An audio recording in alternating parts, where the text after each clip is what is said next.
Jeff Mudflap and the Gang, presented by Bolton Oil Center. 96.3 KLLL. Here's what you missed on Jeff Mudflap and the Gang. But there's a lot of things you have to know before going into surgery. I mean, like, you think? Like washing up. You know, you don't think of going in the. You know, I'm in there in the locker room. You don't think about washing up? No, not at all. No, I'm kidding. When you you're in the locker room and you're in there with all the doctors, you know, and you're getting dressed, like, hey, how's it going? You know, and they're getting ready for surgery, and then, oh, doing good, you know, and then you go in there, and then they got this big, you know, like a 3-tub. I remember a 3. Just a big sink with three things in it. Tubs. You know? It was an actual sink. Yeah, it was an actual sink. You're getting in there bathing. Wow. What kind of hospital was it? Was this in a third world country? Are you sure it was heart surgery and not spline surgery? You sure you weren't at the YMCA? Let me finish. So anyway, you start scrubbing, you know, and you start scrubbing your body, you know, and I'm like, I guess I probably need to scrub. You know, no one told me to scrub. You know, I mean, it wasn't one of those things that you learn, like, you know, like, hey, you need to scrub. You know, and so I'm just scrubbing there with the doctors. You know, like you know, the soap and everything. You know, so I start scrubbing, and so anyway, and so then you go into the so the doctor comes out. And he doesn't touch. He's like he's got his hands spread apart. Like I don't know how to. No, so they have them raised. Yeah. We've all seen the movie. Yeah, we've seen the movie. Okay, the reason for that is they're coming. The nurses are already ready for them. Okay, to come in and you slip your arms and hands through the jacket. Okay, so and they don't want to touch anything. They want to be sterile when they come in. Right. So I didn't know all this. You know, so anyway, one of my first ones, the doctor's like, hey, can you tie this for me in the back, you know? I was like, sure, buddy. I whacked him on the shoulder of the suit that he's wearing. He's like, no! And you're not supposed to touch them. Right. You're supposed to be, you know, sterile. You can't touch them. So he has to go. Well, he did ask you. Yeah, he did. Right. But you're touching the little strings in the back. I touched his whole robe that he was wearing. Not his robe, but you know his back, his cloth or whatever he was. You know, the thing that he puts was wearing on. A cloth. Well, you know that thing that the doctors, you know, they put their hands through. Yeah, I'm not convinced you were in the hospital. I think you're in some guy's apartment. Anyway, so he had to go back, wash himself, and then he gets all scrubbed up, and then he comes back in, and he's like, "Don't touch me, just touch the string," you know. So not the first I was time like, you heard that, so I was like, "I'm so sorry, my bad, buddy," you know. And so I'm tying him up, you know, and just you're doing what? Well, tying the thing in the back, you know. So and you got to tie it. Oh, okay. So yeah, and so so there I was tying him up. Okay, this is not my romance novel. Yes, Colleen. Big Mark wants to know, what hospital was this so I make sure I don't go there? It wasn't here. No, it was in Gwinnett County. It was in Georgia. Yeah, it was in Georgia. Okay. And I think it was, I don't know the name. I know it was the hospital in Gwinnett County, if you look it up, but I don't know I don't know the name of it. I can't remember, you know. I mean, we actually had Bob's Hospital. I mean, here's the scoop. No insurance needed. No insurance. Or special training. I mean, I actually had a siren on my car. That's how. And you had a little light, and you put it on top of your car. And so the police would always question it, you know, like, why is he wearing, you know, why does he have a siren? And they would always, you know, follow like, okay. So, you know, you wouldn't speed. You can't speed, you know, so you follow all the rules just like everybody else, but you have a siren on there and lights, you know. I'm like kind of like a secret car, you know, kind of like what Sheriff Rowe pulled up, you know, he had one of those secret little cars when he arrested me. Anyway, so we put this lights on so they would follow us to make sure that we were legit. and they'd follow us all the way to the hospital, and usually they'd walk us in, too. They'd be like, yeah, we've got a Mercy gun wound over here. We're cell savers. Yes, okay, all right, cool. You're a what? Cell We're called savers. cell Blood savers. cells. Oh, okay. Yeah. Oh, okay. Wow. So- Thank you, Colleen. Very nice. Okay. And but Again, anyway. I have an appointment next week for my brain doctor to find out why I can interpret Mudflap. But anyway, yeah. So it was all really interesting. I mean, I saw everything. I mean, I saw what did I see? Well, obviously I saw the heart surgery. I saw what was those aneurysms? I saw aneurysms. I saw we did prostates. I saw knee surgeries. I saw hip surgeries. I saw everything. I mean, and boy, you talk about a shocker. I mean, I was like, wow, I'm in surgery. Holy cow. Wow. Turn it up. Wake the fun up with Jeff Mudflap and the gang. Based on being similar to me personally, I probably would go with Thor. Okay. But Wow. that wasn't meant to be a joke, Colleen. That was I'm sorry. No, that's That was /evil/ I know. yeah, I walked right. into it. I said it knowing full well what the reaction was going to be. Colleen, who would you That's fine. who would you want to be? Who would I want to be? Yeah. Oh. I thought we were like, which one? We know who your like. favorite Okay. one is. Okay, obviously my Thor, two but- favorite ones are Thor and Iron Man. But who would you want to be? Who would I want to be? Oh, Wonder Woman. Wonder Woman? Wonder Woman! Wonder Woman! Yeah, she was good. Or who's the one that that was in all those Marvel movies that she was she was cute, but then she could kick butt. She could beat up all the guys. Back lady? Cat Lady. Oh, Cat No. Lady. No, it was. She played Spider. She played Widow in the. Oh, is it Scarlett That lady. Johansson? Scarlett Johansson, yes. Scarlett. So whatever she was, yeah. Yeah, I don't that know what was she Black Widow. was. Wasn't Was that Or what no, she it was? It was Black in the didn't Iron she- Man's. Yeah. Isn't that who she was? Black Yes. Widow. Lance's Yeah, Black yeah, Widow. Black Widow. Okay. I'm pretty sure that's Black Widow. My yeah. kids, if they're listening, they'd be so She disappointed went in me. bad. She went rogue. Yeah. All right, let's see here. But Superman's always the classic great American superhero guy, So maybe Superman. He's got X-ray vision or something, doesn't he? Oh, yeah. Yeah. That's the best. I think Wonder Woman. She was very graceful and, but I just like she that needed she to be could deflect bullets. That was with cool. her little ching ching ching. Yeah. Yeah. Okay, so here we go. So on National Superhero Day, we're going to test your knowledge of superheroes, okay? Okay. Here we go. So just if you know the answer, just say you Blurt say it out? yeah, no, just say your name first. Say your name. That'll be your buzzer, okay? Okay. Okay. All right. What is Superman's day job? Say your name. Well, you say your name. Oh, don't- Mudflap. Your name! Your name! Your name!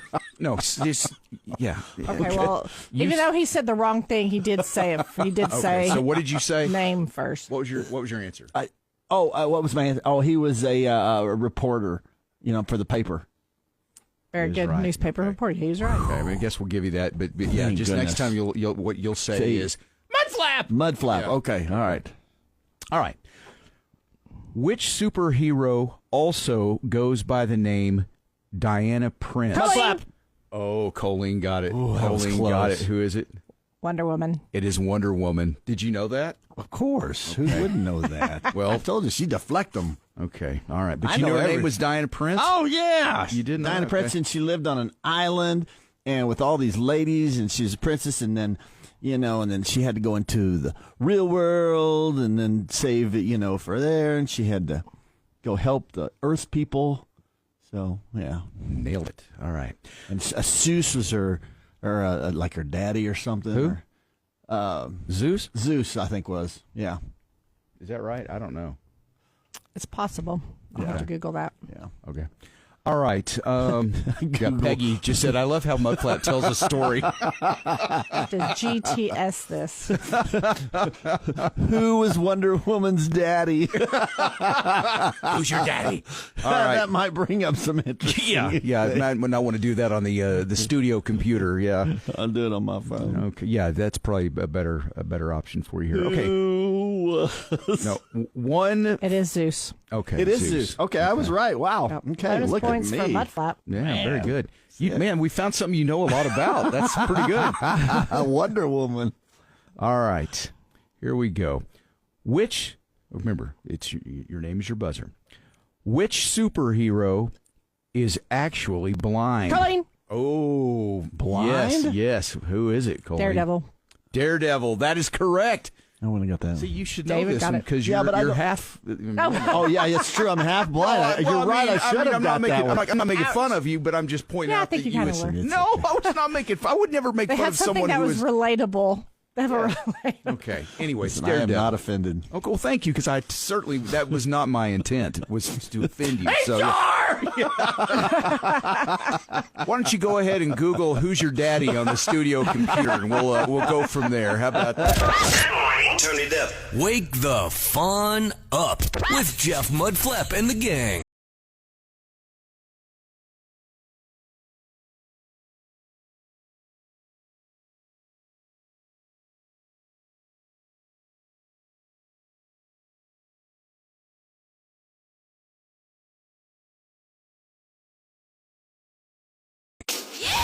From the Dollar Western Wear Studio, this is Lubbock's country leader and home of Jeff, Mudflap, and the gang.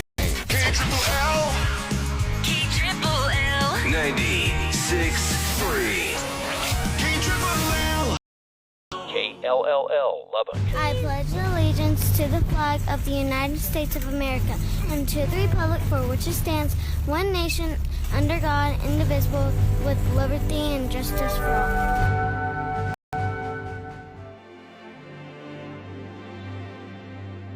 Oh, say, can you see by the dawn's early light what so proudly we hailed at the twilight's last gleaming?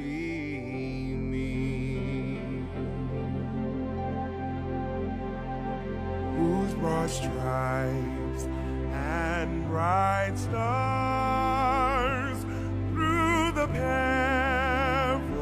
perilous fight o'er the ramparts we watched were so gallantly streaming.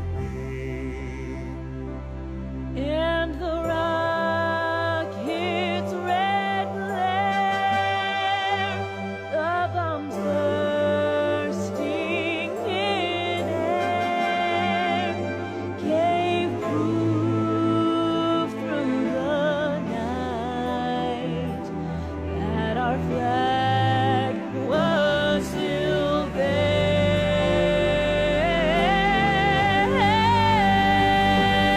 Oh, say does that star-spangled banner yet wave o'er the land of the free and the home of the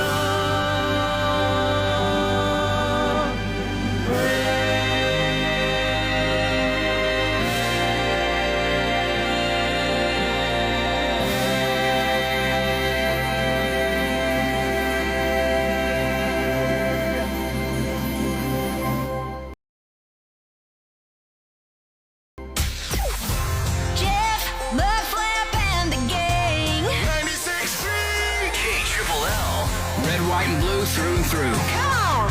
KLLL. You ready? Let's go. Good morning. Turn it up. Wake the fun up with Jeff Mudflap and the Gang. Here's what you missed on Jeff Mudflap and the Gang. This morning we've been talking about some phrases, like kind of life lesson kind of phrases that you may have grown up with, that your parents told you or your grandparents or something. There's a million of these kind of things, and they're all good. Something like, you don't have to attend every argument you're invited to. Not everyone you lose is a loss. Or how about, you are under no obligation to set yourself on fire to keep someone else warm. Oh, wow, that's pretty good. Don't let perfection be the enemy of progress. There's all kinds of these phrases, though, but they're just good little life lesson things that stick with you through the course of your life. Don't let someone's negative attitude rain on your fire. Okay. Oh, that's a good one. Okay. Yeah. Very nice. Okay. I have a million. I can just start making them up. I got a million of them. I don't need you to make them up. Oh, no. I've got some good ones. Okay. Well, SJ said it's not the size of your pencil, it's how you sign your name. Yeah.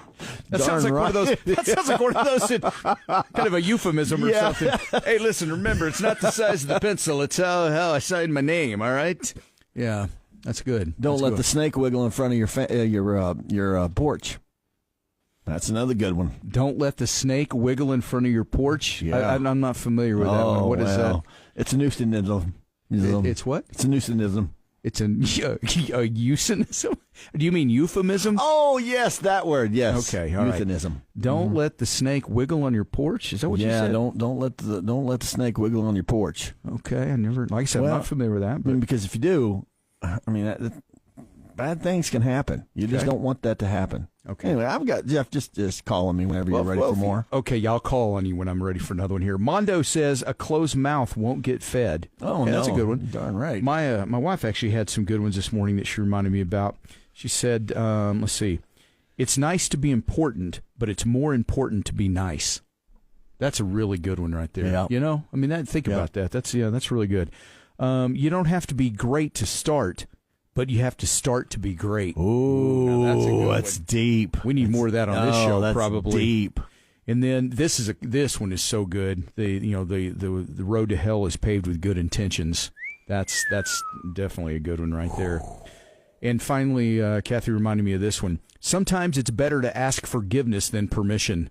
Now that, I think, is kind of something we live by on this show. Sometimes we wade into things and just go, we'll just say we're sorry for doing that. But yeah. Oopsie. Those are good. All right, I'm calling on you now. Do you have another some words of wisdom this morning? Yeah. Don't let the pigeons eat the Alka-Seltzer. Don't let the pigeons eat the Alka-Seltzer. I think we all know what that means. Do we?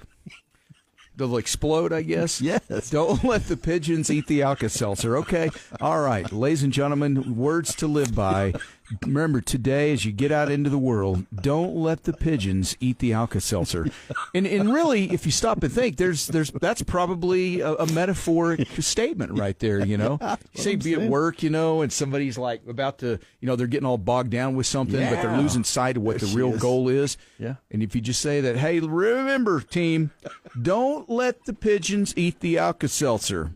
I want somebody to use that in your job today and then report back to us tomorrow morning what the reaction was. That actually is kind of funny. It actually sounds like it's really something.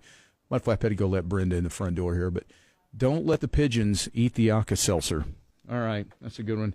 Hey, Brenda, welcome to the show. I know you're just walking right in here, but we were talking about phrases that are, that maybe handed down from your family and things your mom and dad told you, and those great phrases like, you don't have to attend every argument you're invited to, or, just words of wisdom. My dad always told me, don't let your alligator mouth overload your hummingbird butt. That was just one that stood with me.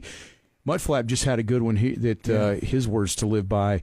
Don't let, what was it? Don't let the pigeons eat the Alka-Seltzer. That's it. Don't let the pigeons eat the Alka-Seltzer. You familiar with that one? No, I've never heard that one. Yeah, I've got some good ones. Yeah. So do you have anything like that you grew up with that some your family or something imparted some wisdom to you that you've kind of always had in the back of your mind that was a good life lesson? The first thing that comes to my mind in a quick minute is one my grandmother used to say, but she said it in Spanish. I'm gonna loosely translate it, but It was like, don't spit in the air because it'll fall back in your face. Oh, wow, that's kinda a like good one. Birdie, birdie in the sky. Why'd you do that in my eye? Aren't you glad that counts the fly? Okay, sure. Yeah. I mean, that's a really good. Goes right with that one. It's close. Yeah, I'm sure that was the next thing. I just forgot about that.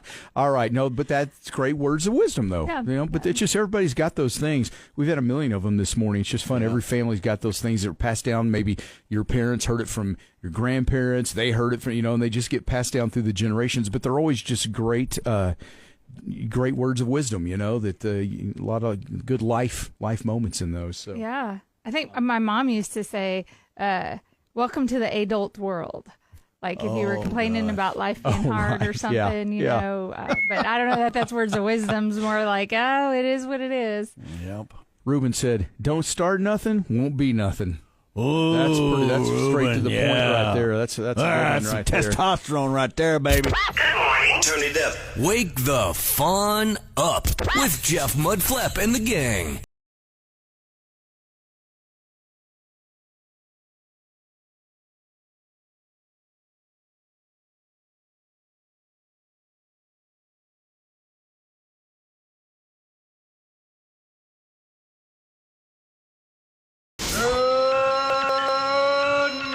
Waking up with the Bolton Oil Center, Jeff Mudflap and the Gang Morning Show. So good. On KLLL. Hold on tight, folks. Jeff, Mudflap, and the Gang featuring Colleen. Because this rodeo's just getting started. 96.3 KLLL. Here's what you missed on Jeff Mudflap and the Gang. Have you seen this thing that's on? It's mainly on like Twitter or X. This debate going on about can 100 unarmed men take down a single gorilla in a fight? Have y'all seen this? No. Oh man, I don't think so. Gorilla anyway. No, I don't think so. It's crazy, isn't it? But this has been, I've seen this for the last 5 days probably, where people are debating this. People are asking AI, asking Grok, and I've read detailed Grok accounts of what would happen with 100 unarmed men trying to fight a gorilla. Gorillas are mean, strong. I'm telling you. Very strong, fast. When you go to Africa and they take you out in the wild and they take you there, so when you're going around the gorillas, you never look at them in the eye, especially the big guy. I mean, the one that's ahead, you just kind of bow your head like this and you don't show any. And if they rush you, you don't do anything because they're just trying to. So they try to go a little crazy on you. So you just everything. You basically just try to be very calm. This is good. Peggy said men nowadays have no chance. Yeah, there are so many guys these days, these young guys that just, not necessarily around here, but just our country basically is populated with man bun guys. They have no chance against a gorilla. But let's just say you just got 100 hand-picked guys that you thought you're going to go into battle with unarmed to fight a gorilla. And you think, 100, you can overwhelm it. But when you read, somebody asked Grok about this, so Grok puts down a detailed account of how probably it would go. And you start thinking about it, even 100 guys, you got this gorilla and you've got him encircled. And you've got all these guys, and everybody just tries, the first guy in is going to be obliterated. So you would have to go, everybody would have to kind of rush in there. But this gorilla is going to now feel cornered, and it's so strong and fast, it's just throwing people. It would be mass chaos. The other guy seeing it would be like, I don't think I want any of that. Right. I mean, it would be chaos. A lot of guys would die right off the bat, according to this account. Yes. Anyway, it's just crazy. Why this even became a thing, I have no idea. I don't know where it came from. Maybe somebody does, but I've seen it all over the place now. Mm-hmm. It's like everybody's worried about, gosh, 100 unarmed men can't take a gorilla in a fight. Are we expecting a big gorilla attack or something? Right. I don't know. You're right. Is that the next big thing? Maybe. I don't know. But it is kind of fun to think about. Just when you start thinking, man, I don't know, what would the strategy be? Would you rush it all at once and just try to overwhelm it? Or would you just send in, the initial guys to try to, distract it, and then more guys come in from behind and then just pounce on it and just try to, but man, I think it'd be, it wouldn't be good for the people, probably. No. All right. No. All right. Well, hopefully we'll never know the real answer to that. So I hope they don't trap a gorilla like that. Turn it up. Wake the fun up with Jeff Mudflap and the gang on Jeff Mudflap and the Gang. Hey, by the way, I did. I made some pizzas yesterday. Pat has inspired me to get because I've got a Green Mountain Grill pellet grill, right? And I have the pizza oven attachment for it, and it's really awesome. So like you can heat your grill up to like 350 with this pizza oven attachment, and the temperature in the pizza oven will get up to about 800 degrees. And that's what you need. Yes, it's hot, very hot. And you put it in there for like 3 to 5 minutes, and man, it cooks up the crust and everything. So did this yesterday. The one thing that I got to figure out. Invite. Wow. We invited you to our house for pizza, but okay, good to know. Jeff, you weren't supposed to say that when we had that last night. All right, tell me about the pizza. Tell us about the pizza. Okay, so the reason I didn't invite anybody wasn't because you hadn't perfected it yet. I'm not good at it. Pat, your brother, is amazing at it. I mean, he's the gold standard of pizza Jeff, I didn't in the think grill. It was that bad. Shh, I told you not to say anything. No, he was not there. I promise he wasn't there. Stop it. Okay. Why do you want to be that way? See, now I'm really in trouble. I didn't do anything. No. Oh, no, Colleen, I wasn't there. I wasn't even close to the action. All right, I'm going to turn your microphone off. Stop it. He was not there. Anyway, listen. I wasn't, Colleen. I wasn't. What I'm trying to say here, if you'll just give me a chance. Too late. Okay. Oh, man. No, just teasing. No, I didn't invite anybody over because I haven't perfected things yet. Pat is the gold standard of pizza. He really is. It took years to perfect it. Right. And so but it made me think, you know what? I need to get that pizza oven thing out again. So yesterday afternoon, we had a little hard time screwing that in right there. Will you stop it? Will you stop it? Anyway, so I get my grill all cleaned up and everything. Find the pizza thing. You have to put that down in. It's got a pizza stone and all the stuff. And stop it! I'm going to turn the microphone off. I did not say anything. Okay, now Jesse said he was there. You invited Jesse? Oh, come on, y'all! Oh my gosh. Anyway, it's okay. I see how it is. Okay, the reason I'm talking about this is because I'm trying Tell to us about your pizza. Well, I'm trying to say that Pat's really good at what he does. Because there's a lot of nuances about it that, like when you put, you get the pizza peel, which is the big old giant spatula thing, right? Yep. And so you put the pizza on that and you will put it in the oven, but you've got to put the cornmeal on the pizza peel. Otherwise, it won't slide off in there, and then you're sitting there trying to get stuck on the pizza peel a little bit, so you can't. So I used the Big Dave. Jeff's Pizza wasn't bad. Okay, Big Dave. Yeah, everybody was there, Colleen. But I put cornmeal on there to start with, but it wasn't enough. And so it still kind of got stuck. So I took it back in the house, pulled up both edges, put a whole bunch more cornmeal underneath it. And then it did. When I went back, it slid right off and went into the pizza oven. So I learned one thing right there. You need quite a bit of cornmeal. Really, you can go go big on that. I know that's one of the things that my brother uses because he had to make sure, hey, y'all got cornmeal? I'm like, yes. And I looked in the cupboard, we didn't. So I told Michael, we're going to need some cornmeal. Yeah, so I did that, but I figured out you got to go pretty generous on it for that pizza to slide in, okay? So that I learned that. The one thing that I got to get with Pat about and figure out, though, is because once you do that and you got all that cornmeal in there and it's such a high temperature, the cornmeal that's underneath that pizza will burn, like it turns black, and it'll get on the crust. Mm-hmm. And so I don't understand, how are you supposed to not have that happen? I felt like everybody liked it, though. I mean, I felt like everybody was like really eating it up, though. I mean, the black crust didn't really hit. Okay, I've about had enough of you. Okay, stop it. Colleen's going to start throwing punches here in a minute. Yeah, Ruben's even chiming in. Yeah. Y'all are going to get me in trouble. Why does everybody like getting me in trouble? I love you people. I guess next time you should add my brother to the invite list so he can help you. Listen, I've been sincere here. I mean, what else did you learn? Coming to your house and eating the pizza and having such a wonderful time, it inspired me to think, you know what? I need to get my pizza oven out and learn how to be better about that and learn how to do that.